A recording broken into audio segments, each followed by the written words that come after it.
ओम श्री नारायणाय नमः। अवतारम महाविष्णु कल्के परमम अद्भुतम कलिकुलवनहंता सत्यधर्म प्रणेता नमो नमः। ओम सुमति सुताय विद्महे निष्कलंकाय धीमहि तन्नो कल्कि प्रचोदयात्। श्री कल्कि नारायणाय नमः। श्री हनुमते नमः। भगवत भक्तों, जय श्री कल्कि। इससे पहले एपिसोड में आपने श्रवण किया कि अनंत मुनि सभी राजाओं को अपने पूर्व जन्म का वृतांत, पुरुषत्व और स्त्रीत्व का भेद निवृत्ति करने हेतु समझा रहे हैं। आइए आगे की कथा श्रवण करते हैं। सूत जी कहने लगे, हे ऋषियों, अनंत मुनि ने अपने पूर्व जन्म की कथा सुनाते हुए कहा कि मैं जब किशोर अवस्था में पहुंचा तो मेरे माता पिता को मेरे विवाह की चिंता हुई। एक अत्यंत श्रेष्ठ ब्राह्मण यज्ञराज जी की पुत्री मानिनी, जो बड़ी रूपवान थी, उनसे मेरा विवाह करा दिया। हम वैवाहिक जीवन का आनंद लेने लगे, माता पिता के संग रहते। समय रहते पिता ने मुझे वेद, शास्त्र, भगवत भक्ति की विधि, उपासना की विधि सब समझाई, सब सिखाई और मैं नित्य प्रति प्रभु भक्ति में लीन रहने लगा।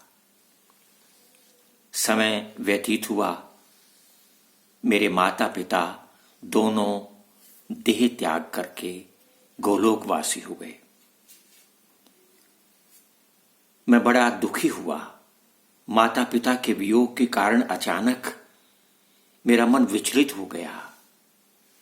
मैंने बंधु बांधवों और ब्राह्मणों के साथ मिलकर उनकी विधि पूर्वक लौकिक क्रिया की है। अनेक ब्राह्मणों को भोजन कराया है, लेकिन माता पिता के वियोग का संताप मेरे हृदय से जा नहीं रहा था। अनेक विद्वान मेरे पास आते, अनेक ब्राह्मण मुझे समझाते, मिलने जुलने वाले सब मुझे दिलासा देते, सांत्वना देते, लेकिन मैं न जाने क्यों ये बात मानने को तैयार ही नहीं था कि मेरे माता पिता का स्वर्गवास इतनी जल्दी हो जाएगा। एक दिन अनेक विद्वान ब्राह्मणों ने मुझसे विचार विमर्श करके भगवान श्री नारायण हरि की पूजा के लिए कहा। श्री नारायण हरि ही सब संतापों को दूर करने वाले हैं, तुम उनकी पूजा करो। और मैं भगवान श्री नारायण हरि की पूजा उपासना में लीन हो गया। प्रभु प्रेमियों, मेरे जप और पूजा से भगवान संतुष्ट हुए, प्रसन्न हुए। और एक दिन रात्रि में जब मैं विश्राम कर रहा था तो स्वप्न में मुझे श्री नारायण ने दर्शन दिए और कहने लगे, अपने माता पिता की ममता से जिनका मन अकुला जाता है, ऐसे व्यक्ति ही मेरी माया द्वारा शोक, दुख, भय, उद्वेग, जरा और मृत्यु आदि का क्लेश अनुभव करते हैं। तुम किस चिंता में व्याप्त हो? उठो, मेरी भक्ति में लीन रहो, मेरी कृपा तुम्हें प्राप्त होगी।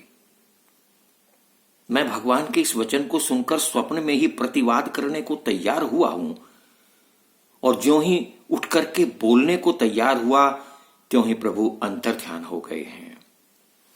मैं व्याकुल होकर इधर उधर देखने लगा। हे राजाओं, मैं विस्मित होकर के चारों तरफ ढूंढने लगा। वो स्वरूप जो मुझे अभी दिखाई दिया है कहां चला गया? भगवान की वो छवि मेरे मन में स्थित हो गई और उनकी उस छवि के दर्शन करने के लिए मैं व्याकुल हो गया। मैंने पत्नी को जगाया, अपना स्वप्न सुनाया और प्रातःकाल होते ही मैं अपनी पत्नी सहित पुरी को छोड़ करके वहां से चल दिया। हम दोनों पति पत्नी पुरुषोत्तम नामक एक ऐसे स्थान पर पहुंचे जहां श्री नारायण जी स्वयं विराजमान रहते हैं।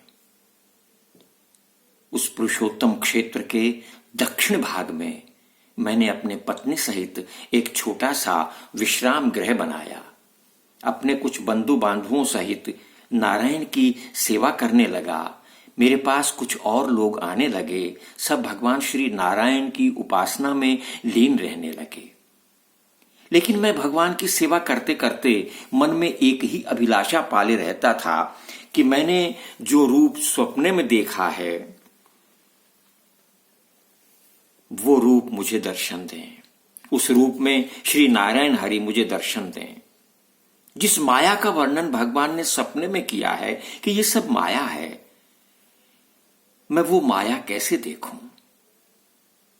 मन में हमेशा यही लगन लगी रहती और मैं अपनी इसी अभिलाषा को लेकर के ही श्री हरि का जप तप नृत्य गान करता। मुझे और दूसरी कोई अभिलाषा ही मेरे मन में नहीं रहती थी। निरंतर प्रभु की माया को अपने नेत्रों से देखने की जिज्ञासा बनी रहती थी। आज की कथा में इतना ही। बाकी अगले एपिसोड में, तब तक के लिए जय श्री कल्की, जय श्री हनुमान।